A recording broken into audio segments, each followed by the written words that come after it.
Ya, Bapak Ibu sekalian, saya ini tidak dalam hal mewakili Pak Didi ya. Jadi karena kebetulan saya salah satu konsultan yang diminta oleh BMKG untuk membantu di dalam penyusunan standar instrumen dan hitungan akreditasi puskesmas. Nah, kemarin sore Dr. Aryati telepon saya untuk menyampaikan apa yang saya ketahui tentang standar akreditasi puskesmas. Maka pada kesempatan ini saya akan sampaikan. Ini dasar hukum saya lewati ya. Jadi Bapak Ibu bisa baca sendiri. Kemudian mengapa ini intinya adalah untuk meningkatkan kualitas pelayanan di pelayanan dasar puskesmas dan klinik. Kemudian juga nantinya akan dikembangkan standar dan instrumen untuk fasilitas pelayanan dasar yang lain. Nah, penyebab masalah mutu adalah variasi proses. Saya kira ini sudah kita ketahui bersama ya. Ada 5 bahkan 6 penyebab masalah itu, yaitu karena proses atau sistem itu tidak kita atur dengan baik, tidak kita monitor dengan baik, tidak kita kendalikan dengan baik, tidak kita pelihara dengan baik, tidak kita lakukan continuous improvement secara berkesinambungan, dan yang terakhir adalah tidak kita dokumentasikan dengan baik. Nah, solusinya adalah please hilangkan kata tidak. Nah, dengan menghilangkan kata tidak, artinya kita membangun suatu sistem manajemen mutu. Nah, kalau sistem manajemen mutu ini kita bangun, sistem pelayanan akan dikendalikan oleh sistem manajemen mutu, baik sistem manajemen mutu dan sistem pelayanan itu berjalan dengan baik. Saat itulah perlu dilakukan penilaian, yaitu dengan akreditasi. Jadi akreditasi akan menilai baik sistem pelayanan itu berjalan dengan baik atau tidak, sesuai standar atau tidak, dan apakah sistem manajemen mutu itu berfungsi mengendalikan sistem pelayanan sehingga berkualitas. Ini pengertian akreditasi ya. Kemarin itu saya tidak bisa datang ke sini, ada rapat dengan BMKG untuk menyusun kelembagaannya. Ini juga masih belum final. Apakah komisi akreditasi Pasienkes primer itu nantinya akan bergabung dengan KAS ataukah akan sendiri, kemudian apakah akan diputuskan dengan keputusan menteri atau menjadi lembaga independen dan sebagainya. Itu untuk lembaga penilai. Nah, ini tadi sudah saya sampaikan. Nah, standar akreditasi untuk puskesmas ada 9 bab, dan ini juga mengacu pola standar akreditasi rumah sakit.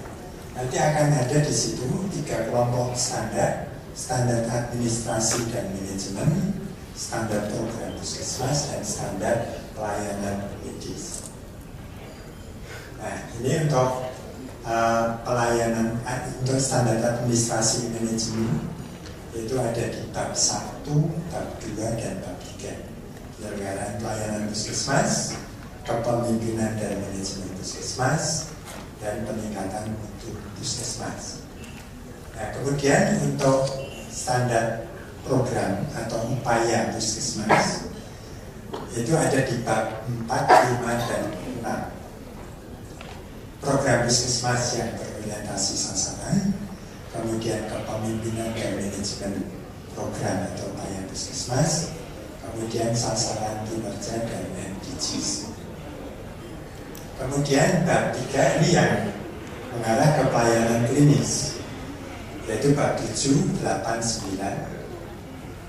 Layanan klinis yang berorientasi pasien itu bab 7, kemudian manajemen penunjang layanan klinis, dan bab 9 peningkatan mutu klinis dan keselamatan pasien. Nah, ini yang disiapkan oleh Kementerian Kesehatan, standar dan instrumen, kemudian pedoman penyusunan dokumen, pedoman pelatihan surveyor, pedoman survei, pedoman pendampingan ini sudah selesai disusun. Ya, tinggal tahun 2014 rencananya akan mulai diuji cobakan. Harapannya 2015 sudah bisa betul-betul dilaksanakan. Manfaat akreditasi saya kira kita lewati. Nah, sementara ini itu instrumen dan standar yang sudah disusun adalah untuk akreditasi puskesmas dan akreditasi klinik. Yang ke depan ini juga akan wacananya akan digunakan juga sebagai bahan untuk kredensial untuk BPJS pada pasien eksperimen. Nah, tim akreditasi di puskesmas perlu dibentuk ya. Kemudian nantinya akan ada tim pendamping di Dinas Kesehatan Kabupaten Kota, ada tim akreditasi pada Dinas Kesehatan Provinsi, ada kelompok surveyor.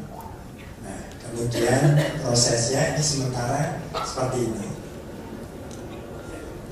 Jadi Dinas Kesehatan Kabupaten Kota akan mengajukan ke provinsi, kemudian ke Komisi Akreditasi, kemudian akan ada penugasan kepada surveyor di provinsi untuk melakukan survei akreditasi. Nah, proses surveinya itu 3 hari. Nah, jumlah surveyor ini akan tergantung dari upaya puskesmas yang ada. Kemudian survei berdasarkan standar dan instrumen akreditasi yang disusun. Kemudian ada kesimpulan hasil penilaian. Ini untuk kesimpulan hasil penilaian juga masih tarik ulur, apakah akan menekankan ke pelayanan klinis ataukah ke pelayanan UKM. Nanti kita akan lihat. Nah, proses penetapan akreditasi ini nantinya akan dilakukan oleh Komisi Akreditasi yang ada di tingkat pusat dengan hasil penilaian atau rekomendasi dari tim survei. Ini mekanisme mungkin saya lewati saja.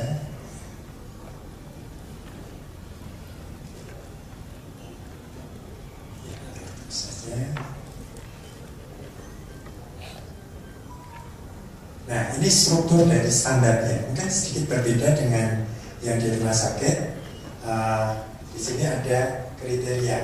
Kalau di standar akreditasi rumah sakit itu semuanya disebut standar. Tiap standar itu ada kriteria-kriteria. Jadi ada bab, tiap bab ada sekian banyak standar, tiap standar ada sekian banyak kriteria.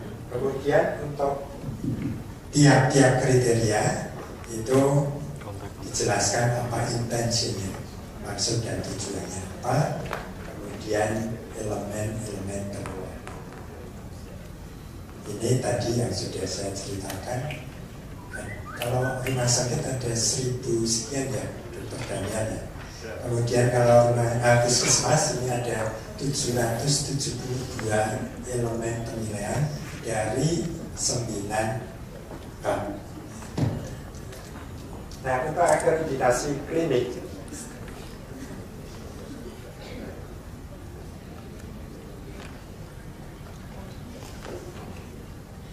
ya, untuk akreditasi klinik itu ada 503 elemen penilaian.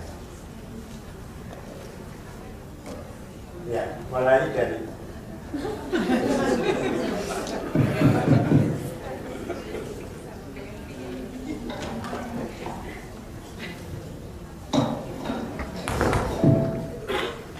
Oke, saya berada di sini aja. Mungkin harus dekat. Ya, jadi untuk akreditasi klinik ini ada 503 EB dan standar ini disiapkan baik untuk klinik pertama maupun klinik utama. Ya. Bab 1 kepemimpinan dan manajemen klinik ya dengan 122 IP, kemudian layanan klinis yang berorientasi pasien 151 IP, manajemen penunjang layanan klinis ada 172 IP, dan peningkatan mutu klinis dan keselamatan pasien ada 58 elemen penilaian. Ini kalau kita lihat ya, contoh misalnya pada BPP 111, Puskesmas harus menetapkan jenis-jenis pelayanan kepada masyarakat dan bekerja sama untuk mengidentifikasi, merespon kebutuhan dan harapan masyarakat terhadap pelayanan Puskesmas yang dikeluarkan dalam perencanaannya. Kita lihat ada 6 elemen penilaian, mulai dari ditetapkan jenis pelayanan yang disediakan berdasar prioritas, tersedianya informasi pelayanan, ada upaya untuk menjalin komunikasi dengan masyarakat, dan seterusnya. Nah, cara penilaiannya sama persis dengan yang rumah sakit. Pembuktian ada pada tiap elemen, kemudian tiap elemen ini diberi skor dari 0 sampai 10. Jika belum dilaksanakan sama sekali atau baru sebagian kecil, maka skornya 0. Ini perkiraan range-nya 0% sampai 19%. Kemudian 20% sampai 79% diberikan skor 5. Kemudian kalau sudah 80% ke atas dilaksanakan, maka diberikan skor 10. Nah, kalau yang tidak dapat dilakukan atau yang tidak mampu, itu langsung diberi skor 10. Jadi persis polanya, karena ini memang disinkronkan dengan standar akreditasi rumah sakit, dan tim konsultan dan tim penyusun itu berkonsultasi juga dengan komisi akreditasi rumah sakit. Nah, skor total untuk tiap kriteria itu seperti ini. Jadi jumlah skor semua elemen pada tiap kriteria dibagi jumlah elemen pada tiap kriteria kali, kemudian dikalikan 100%. Kemudian ada skor total untuk tiap. Nah, pelaksanaan survei ini tidak sekedar cek dokumen, tapi lebih pada ketelusuran, jadi sama dengan untuk rumah sakit. Ini dokumen eksternal juga harus disiapkan sebagai dasar untuk menyusun regulasi internal, mulai dari kebijakan, perencanaan, pedoman-pedoman yang perlu disusun, dan juga standar prosedur operasional. Ini pengertian kebijakan pedoman SPO saya lewati. Nah, metode pembuktian dokumen dan brosur, kalau ini sebagai contoh saja, kita melihat bahwa sistem dibakukan, maka kita melihat dokumen. Untuk membuktikan sistem berjalan, ini kita harus lakukan tracing, penelusuran. Membuktikan sistem berjalan sesuai prosedur, ini kita perlu telusur apakah monitoring itu dilakukan dan bagaimana bukti-bukti pelaksanaan monitoring. Membuktikan keberhasilan sistem, ini kita bisa melihat nanti pada indikator-indikator yang dikumpulkan, kemudian apakah dilakukan evaluasi terhadap indikator-indikator tadi. Membuktikan sistem diperbaiki, ini bukti-bukti apakah dilakukan analisis masalah, upaya perbaikan, dan tindak lanjut perbaikan. Nah, ini yang masih ada apa ya, tarik ulur keputusan akreditasinya, tapi prinsipnya begini, stagingnya sama dengan rumah sakit. Kita akan mengenal adanya terakreditasi dasar, madya, utama, dan baru. Hanya untuk ketentuan tiap-tiap babnya ini masih dalam pembicaraan. Ini ada beberapa alternatif. Nah, kalau yang untuk klinik itu sementara ini hanya akan ditetapkan terakreditasi atau tidak terakreditasi dengan nilai pencapaian semua bab di atas 75%, karena hanya ada 4 bab.